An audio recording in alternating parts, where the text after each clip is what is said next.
आपका जनता टीवी में मैं हूं आपके साथ सचिन चौहान। बुलेटिन की शुरुआत करेंगे 5 मिनट 25 बड़ी खबरों से। लखनऊ के बख्शी तालाब में हुआ बड़ा हादसा। नेपाल से लखनऊ की ओर आ रही बस पलटी। हादसे में 30 से ज्यादा लोग घायल। जालौन में दबंगों का नया कारनामा आया सामने। पुरानी रंजिश के चलते ग्राम प्रधान को बुलेरो से रौंदने का प्रयास। सीसीटीवी में कैद हुई पूरी वारदात। नोएडा में जमीन घोटाले में आरोपियों के घर एसआईटी ने की है छापेमारी। मामले में गिरफ्तार एक आरोपी की इलाज के दौरान हो चुकी है मौत। साथ ही 7 थानों की पुलिस के साथ मिलकर मारा गया छापा। बदायूं में मंदबुद्धि युवक की बेरहमी से पिटाई का वीडियो सोशल मीडिया पर वायरल। वीडियो में युवक की लात घूंसों से लोहे के सरिये से जमकर पिटाई की। अलीगढ़ में चला है बाबा का बुलडोजर। प्रशासन ने पुलिस बल के साथ मिलकर ध्वस्त कराया अवैध कब्जा। सरकारी खाद के गड्ढों पर दीवार लगाकर किया गया था अवैध अतिक्रमण। एक बार फिर से बढ़ती महंगाई का शिकार हुई जनता। प्रदेश सरकार ने रोडवेज बसों का बढ़ाया किराया। 25 पैसे प्रति किलोमीटर महंगा हुआ सफर। क्षेत्रीय प्रबंधक संतोष अग्रवाल ने जानकारी। फर्रुखाबाद से सनसनीखेज मामला आया सामने। पति ने पत्नी को अपने पिता के साथ हलाला कराने का बनाया दबाव। 3 तलाक देने के बाद हलाला बनाकर दबाव बनाया जा रहा है। जालौन में मां बेटे का चौकी इंचार्ज ने पढ़ाया कानूनी पाठ। चौकी में पंचनामा रिपोर्ट मांगने गए थे मां बेटे। दोनों को दुत्कार कर भगा दिया गया। शाहजहांपुर में किसानों पर पुलिस ने किया लाठीचार्ज। आक्रोशित किसानों ने सीओ और एसडीएम की गाड़ियों में जमकर की तोड़फोड़। पुलिस ने कई उपद्रवियों को गिरफ्तार किया। आगरा में एसएआर हॉस्पिटल में मरीज की मौत। पूर्व में पेट में हो चुका था ऑपरेशन। इस बार भी सफलतापूर्वक किया गया था पेट का ऑपरेशन। हृदय गति रुकने के कारण हुई मौत। शाहजहांपुर में फाइलेरिया के खिलाफ 10 फरवरी से चलाया जाएगा अभियान। 10 से 27 फरवरी तक चलेगा अभियान। फतेहपुर कल्याणपुर थाने की पुलिस और क्राइम ब्रांच की टीम ने चोर गैंग का किया खुलासा। गैंग के 6 शातिर चोर गिरफ्तार। हाईवे पर बड़े ही शातिर तरीके से डीजल चोरी करते पकड़े। आगरा के थाना खेरागढ़ में युवक का पेड़ पर फंदे से लटका मिला शव। सूचना पर पहुंचे पुलिस ने शव को कब्जे में लेकर पोस्टमार्टम के लिए भेजा। रायबरेली में अभय सिंह हत्याकांड मामले का पुलिस ने किया खुलासा। घटना में शामिल 4 आरोपियों को पुलिस ने किया गिरफ्तार। ललितपुर पुलिस को मिली बड़ी सफलता। अंतर्राष्ट्रीय चोर गिरोह के 3 सदस्यों को पुलिस ने किया गिरफ्तार। मोबाइल शॉप के ताले तोड़कर लाखों के मोबाइल सहित दुकान में चोरी की। हमीरपुर में फाइलेरिया के खिलाफ चलाया जाएगा अभियान। 1 महीने तक चलेगा अभियान। स्वास्थ्य विभाग की टीमें घर घर जाकर खोजेगी फाइलेरिया के मरीज। उत्तराखंड में हाथी के पैरों पर खड़ा वापस रवाना हुए जवान। अब डॉक्टरों के माध्यम से चल रहा इलाज। हाथी के अगले पैर में हो गया था फ्रैक्चर। आगरा में दबंगों के हौसले हैं बुलंद। थाना ट्रॉमा ट्रांस यमुना नदी में यमुना कॉलोनी में 4 लड़कों के बीच बाजार में घसीटा। दबंगों ने अभद्रता भी की। मामले में जांच पड़ताल जारी। नैनीताल जिला विकास प्राधिकरण ने बड़ी कार्रवाई करते हुए सचिव पंकज उपाध्यक्ष ने अवैध निर्माण को चिन्हित कर ध्वस्त किया जा रहा है। आगरा के एतमादपुर केपी कॉलेज के पास बीएचपी ने पकड़ी है 400 से अधिक गौवंश। बीएचपी का आरोप गायों को इकट्ठा कर रातों को वाहन में लाद कर ले जाते थे तस्कर। औरैया में पुलिस का मानवीय रूप आया सामने। थाना सहायक में बैंक में पेंशन लेने गए बुजुर्ग को प्रभारी निरीक्षक ने सकुशल पहुंचाया उसके घर। हरदोई में सांडी थाना पुलिस ने हत्या के मामले का किया खुलासा। पत्नी से प्रेम प्रसंग के शक में पति ने की थी अधेड़ की हत्या। सरसों के खेत में मिला था अधेड़ का शव। कन्नौज में रोडवेज बस के बड़े किराए के विरोध में सपा ने जमकर किया प्रदर्शन। सरकार को बताया मजदूरों और किसानों के विरोधी बड़ी कीमत वापस लेने की मुख्यमंत्री के सामने रखी मांग। महोबा के कबरई थाने में खनन के दौरान हुआ बड़ा हादसा। पत्थरों में दबकर 2 मजदूरों की दर्दनाक मौत। 2 मजदूर हुए घायल। मौके पर पहुंची पुलिस दोनों शवों को निकालने में जुटी। भदोई की कोइरोना थाने में मातम में बदली है खुशियां। किशोरी ने मंडे में फांसी लगाकर दी जान। मौके पर पहुंची पुलिस ने शव को कब्जे में लेकर पोस्टमार्टम के लिए भेजा।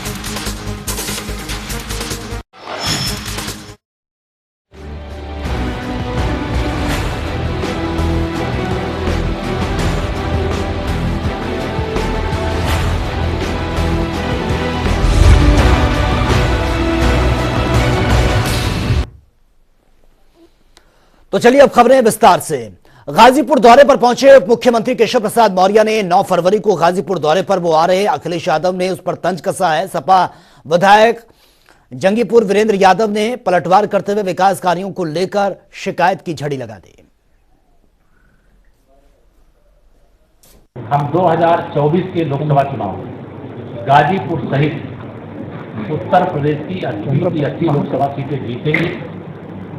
देश में 2019 में 300 पार का नारा दिया गया तो वह जनता के आशीर्वाद से पूरा हुआ और 2024 के लोकसभा चुनाव में 400 पार का नारा है और हमें पूरा विश्वास है कि वह भी पूरा होगा और उत्तर प्रदेश उसमें अग्रणी भूमिका निभाएगा। देखिए, उनका संदेश है कि सारे गुंडे एक हो जाओ, सारे अपराधी एक हो जाओ, सारे माफिया एक हो जाओ और हमारा संदेश एक है, गुंडही करोगे तो जेल के ताले खुले हुए हैं और उनकी जगह जेल में है। आज उप मुख्यमंत्री केशव प्रसाद का गाजीपुर दौरा था और विभिन्न कार्यक्रमों में इन्होंने भाग लिया और विभिन्न योजनाओं के बारे में जानकारी दी और प्रेस कॉन्फ्रेंस भी किया। उसको लेकर मीडिया से बात करते हुए सपा बसपा पर निशाना भी साधा और अधिकारियों को निर्देशित भी किया। प्रमोद कुमार, जनता टीवी के लिए गाजीपुर। और वहीं गोरखपुर के सर्किट हाउस सभागार में यूपी के वित्त एवं संसदीय कार्य मंत्री गोरखपुर के प्रभारी सुरेश कुमार खन्ना ने अधिकारियों को निर्देशित करते हुए कहा कि अधिकारी भी अपने वाहनों पर हाई सिक्योरिटी नंबर प्लेट्स लगाएं।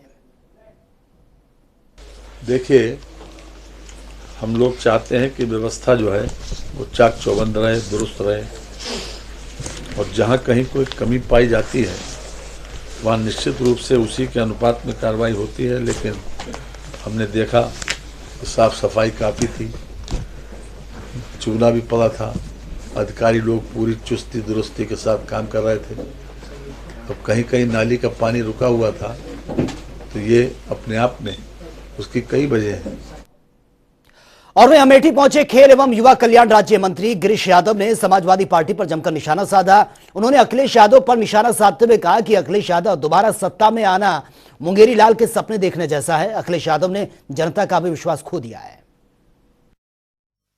तो जाति और धर्म और मजहब बना उसके दूसरे कारण है। जो जिस धर्म के लोग मानने वाले हैं उसके धर्म के अनुसार पूजा पाठ करते हैं, उनकी आस्था है। ये राजनीतिक पॉलिटिकल पार्टी के लोग जाति धर्म मजहब को जोड़कर और जो लोगों ने जाति धर्म और मजहब को जोड़ा उसके परिणाम आप देख लीजिए। कांग्रेस के परिणाम देख लीजिए, बहुजन समाजवादी पार्टी का। और वहीं मुजफ्फरनगर में यूपी के ऊर्जा राज्य मंत्री और मुजफ्फरनगर के प्रभारी बने डॉक्टर सोमेंद्र तोमर ने बीजेपी कार्यालय पर बीजेपी नेताओं के साथ बजट पर चर्चा की है। पीडब्ल्यूडी गेस्ट हाउस में प्रभारी ने अमृतकाल के बजट को जनता का हितैषी बताते हुए बजट की विशेषताएं भी गिनाई। देखिए, मैं मुजफ्फरनगर के सभी सम्मानित नागरिकों का साधुवाद करते हुए उत्तर प्रदेश के यशस्वी मुख्यमंत्री पूज्य योगी आदित्यनाथ जी के द्वारा मेरे संगठन के द्वारा मुझे जो जिम्मेदारी दी गई, मैं पूरी ईमानदारी के साथ अपनी जिम्मेदारी का निर्वहन करूंगा और अपना जो पार्टी हमारा एक परिवार है, सभी परिवार के सदस्यों के साथ बैठ के जहां कोई कमी रह गई होगी उसे दूर करने का हम लोग प्रयास करेंगे। और वहीं सूबे के कृषि मंत्री सूर्य प्रताप शाही ने आज प्रयागराज में 9 दिवसीय विराट कृषि मेले का शुभारंभ किया। इस मौके पर उन्होंने कृषि उत्पादकता बढ़ाने पर भी जोर दिया।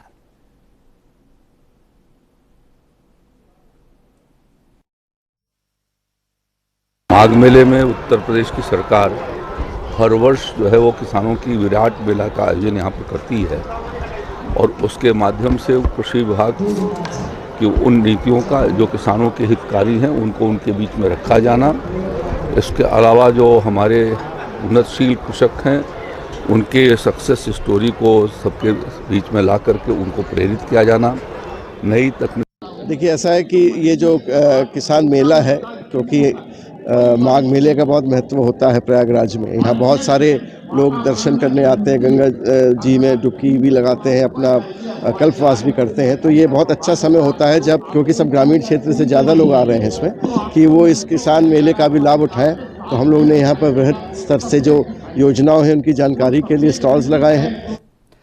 और वहीं उत्तर प्रदेश के राज्य मंत्री स्वतंत्र प्रभार नितिन अग्रवाल ने लोक निर्माण विभाग के गेस्ट हाउस में प्रेस वार्ता के दौरान समाजवादी पार्टी और राहुल गांधी पर जमकर निशाना साधा। साथ ही दोनों पार्टियों पर तुष्टीकरण, जातिवाद और परिवारवाद के आरोप भी लगाए। देखिए, मैं इस प्रकरण पे केवल इतना ही कहूंगा कि समाजवादी पार्टी के नेता जनता का ध्यान जो विकास की योजनाएं चल रही हैं उससे भटकाने का प्रयास कर रही है। ये समाजवादी पार्टी केवल तुष्टीकरण की राजनीति करके आगे बढ़ी, परिवारवाद की राजनीति पे आगे बढ़ी, जातिवाद की राजनीति करने पे आगे बढ़ी, लेकिन जब विकास की बात आई तो विकास के मुद्दे पर उन्होंने प्रदेश को हमेशा पीछे ढकेलने का काम किया। और वहीं मोहन भागवत के हालिया बयान के बाद कई जगह पर विवाद भी देखने को मिल रहा है। ब्राह्मणों पर दिए उस बयान को लेकर बेहद आक्रोश देखने को मिल रहा है। कानपुर महानगर में ब्राह्मण महासभा ने मोहन भागवत के खिलाफ धरना प्रदर्शन भी किया। ये जो मोहन भागवत साहब ने ब्राह्मणों के प्रति ये बयान दिया कि ब्राह्मणों की वजह से जाति व्यवस्था, वर्ण व्यवस्था बनी, इस बात का विरोध करने के लिए हम लोग बैठे हैं, क्योंकि जो इनका ये बयान आया है ये कहीं ना कहीं ब्राह्मणों के खिलाफ अन्य जातियों को भड़काने और उकसाने का काम करने वाला बयान है। इससे ब्राह्मणों के प्रति अन्य समाज में नफरत जाएगी और हिंसात्मक प्रदर्शन ब्राह्मणों के खिलाफ हो सकते हैं। इस मोहन भागवत के बयान का विरोध करने के लिए हम लोगों ने उनकी सद्बुद्धि, इसलिए भगवान बजरंगबली से प्रार्थना करी, हनुमान चालीसा का पाठ किया। और वह उत्तर प्रदेश सरकार की राज्य मंत्री और संत कबीर नगर की प्रभारी मंत्री विजय लक्ष्मी गौतम बुधवार को संत कबीर नगर पहुंची है, जहां पर उनका जोरदार स्वागत किया गया। आज कितनी स्वयं सहायता समूह से जुड़ करके आत्मनिर्भर और सबल बनी है और सुरक्षित महसूस कर रही हैं। हर घर में रोजगार के साधन बढ़े हैं। आज वो महिलाएं सरकारों की तरफ एकदम दौड़ रही हैं, भाग रही हैं और उनको रोजगार से जुड़ने का अवसर मिला है। हर महिला आज सशक्त और आत्मनिर्भर बन रही है। और राशन के माध्यम से आप देख लीजिए कि किन परिवारों को राशन जो है कोरोना काल से लेकर के अब तक जो है दिया जा रहा है। और हरदोई सपा कार्यालय में समाजवादी पार्टी ने जातीय जनगणना संगोष्ठी का आयोजन किया। इस दौरान सपा पिछड़ा वर्ग के प्रदेश अध्यक्ष डॉक्टर राजपाल कश्यप कार्यक्रम के मुख्य अतिथि के रूप में पहुंचे। और आपको बता दें कि इस संगोष्ठी के तहत पूरे प्रदेश में जातीय जनगणना की जाएगी।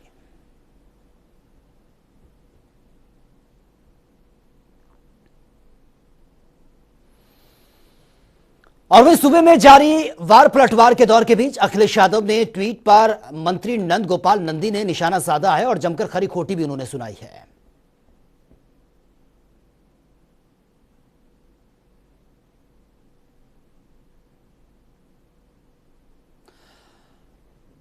और वहीं लखनऊ में जीआईएस और G20 को लेकर तैयारियां इस वक्त जोरों पर हैं। लगातार अधिकारी तैयारियों का जायजा ले रहे हैं। उत्तर प्रदेश में 75 जिलों में जीआईएस का आयोजन ये होगा और यह आयोजन 10 फरवरी को होगा। 10 फरवरी से 12 फरवरी के बीच उत्तर प्रदेश की राजधानी लखनऊ में Uttar Pradesh global investor summit का आयोजन हो रहा है, जिसमें देश के सभी महत्वपूर्ण बिजनेस हाउसेस के द्वारा प्रतिभाग किया जाएगा। इसके अतिरिक्त माह अगस्त तक। और वहीं लखनऊ में उत्तर प्रदेश के नगर विकास एवं ऊर्जा मंत्री ए.के. शर्मा ने रात के 8 बजे UP global investor summit 2023 summit और G20 की तैयारियों का औचक निरीक्षण किया है।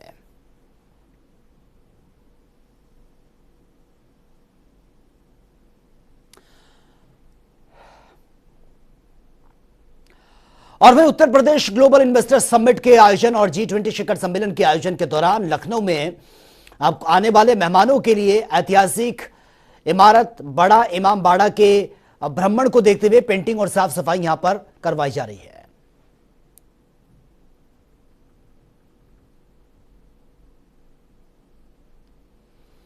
और वहीं लखनऊ विकास प्राधिकरण की ओर से 1090 चौराहों पर आयोजित रागीर कार्यक्रम के आखिरी दिन कई कार्यक्रमों का आयोजन किया गया। इस दौरान लखनऊ के विकास प्राधिकरण उपाध्यक्ष डॉक्टर इंद्रमणि त्रिपाठी ने बताया कि G20 शिखर सम्मेलन और ग्लोबल इन्वेस्टर समिट के प्रमोशन के उद्देश्य से कार्यक्रमों का आयोजन यह किया गया था। लखनऊ में G20 और जो है इन्वेस्टर समिट के चक्कर में राहगीरी कार्यक्रम का आयोजन लगातार करके जनता को जागरूक किया जा रहा है। एलडीए ने यह अभियान शुरू किया है 4 तारीख से और आज इसका आखिरी दिन है। 1090 चौराहे पर इस पूरा आयोजन किया जा रहा है और लगातार जो है बच्चों को इसमें परफॉर्मेंस करनी पड़ रही है और इसके साथ ही तमाम दूसरे संगठन भी इसमें शामिल हुए हैं और 1090 पर पूरी रौनक बिखेर दी है लोगों ने।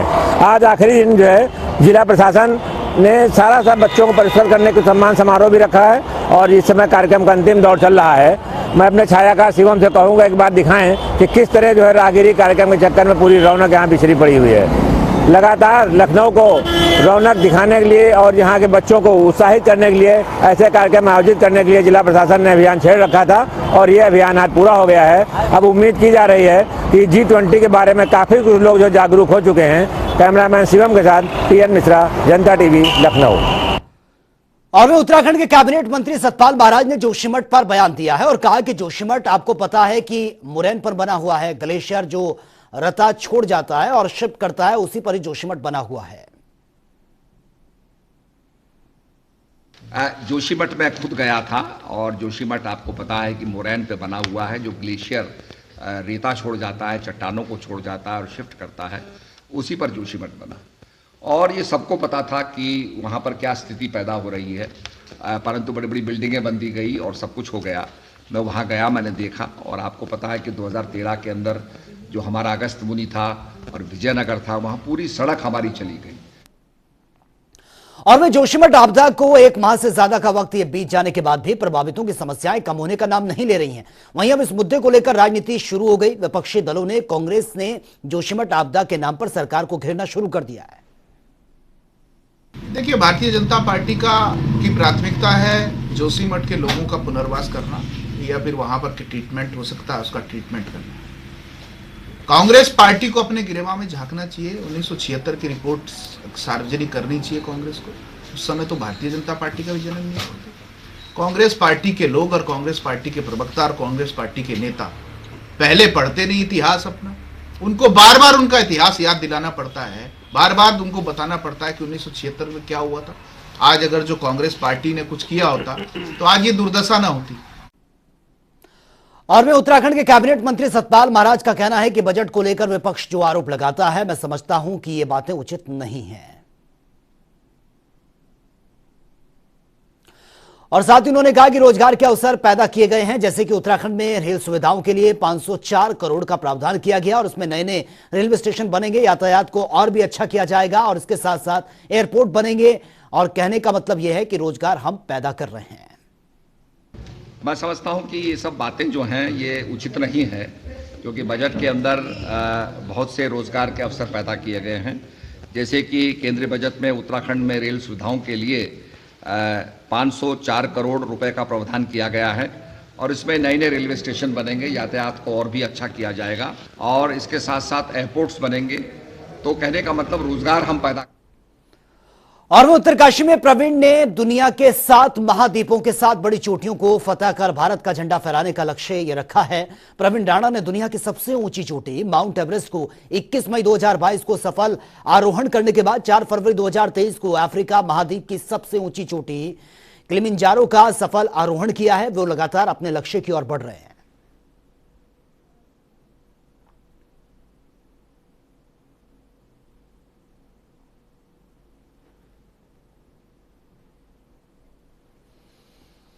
और वे उत्तराखंड में भर्ती परीक्षाओं पर विवाद थमने का नाम नहीं ले रहा है। दरअसल आज देहरादून में उत्तराखंड बेरोजगार संघ से जुड़े तमाम बेरोजगार युवाओं ने राज्य सरकार के खिलाफ जमकर प्रदर्शन किया। बेरोजगार संघ के अध्यक्ष बॉबी पवार का कहना है कि राज्य के युवाओं का आयोग से भरोसा भंग हो चुका है।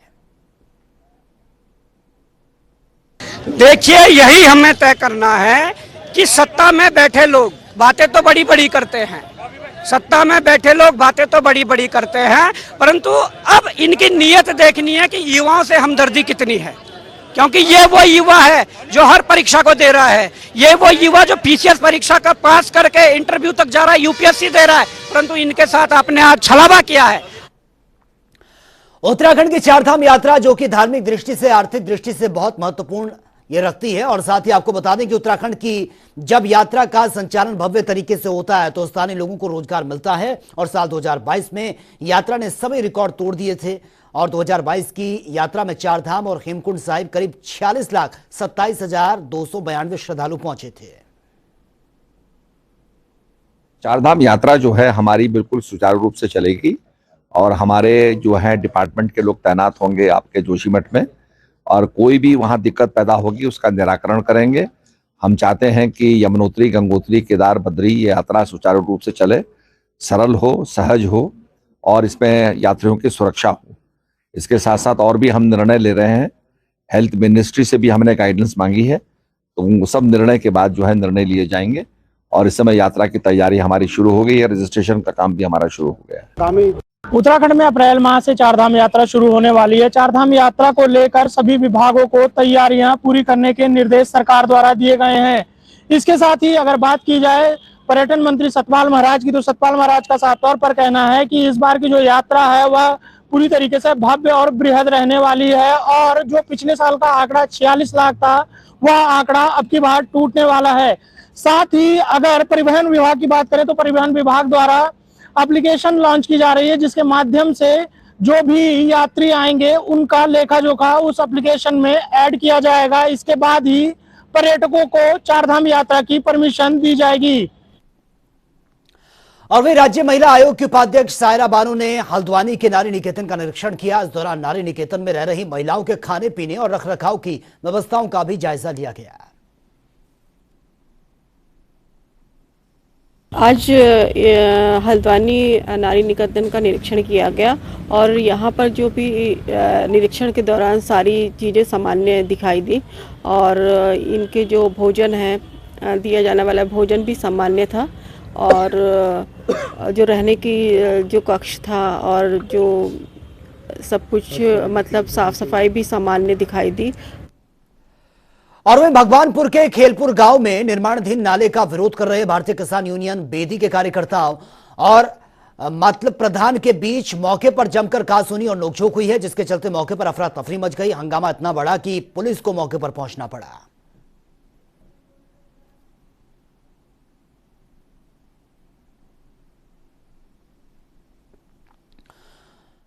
तो निर्माण के विरोध में यह जमकर प्रदर्शन हुआ है। पुलिस मौके पर पहुंची और दोनों को शांत करवाया गया।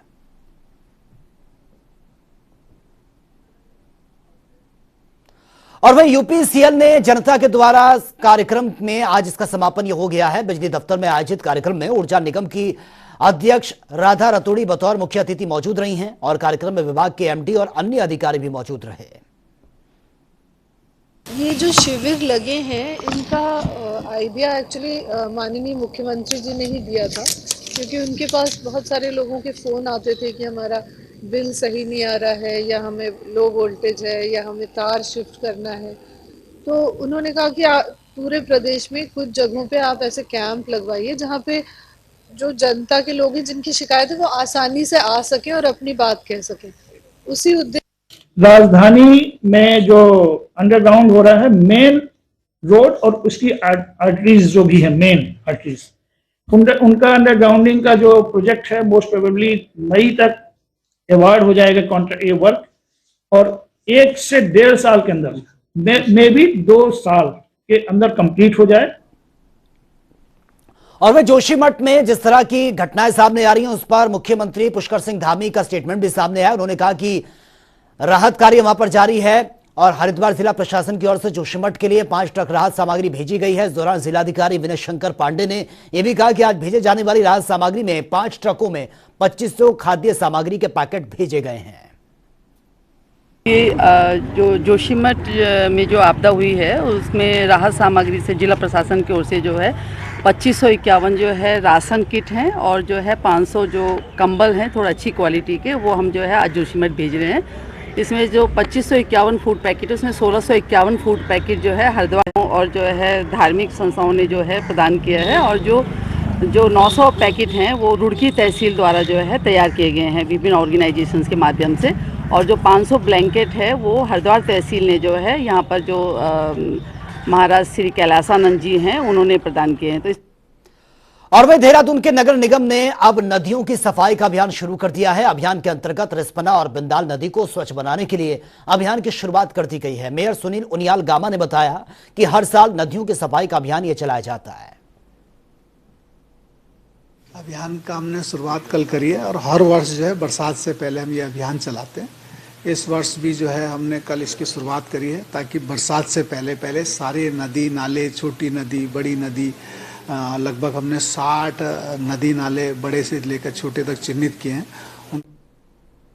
तो फिलहाल इस बुलेटिन में मेरे साथ इतना ही, लेकिन तमाम खबरों के लिए आप बने रहिए जनता टीवी के साथ। नमस्कार।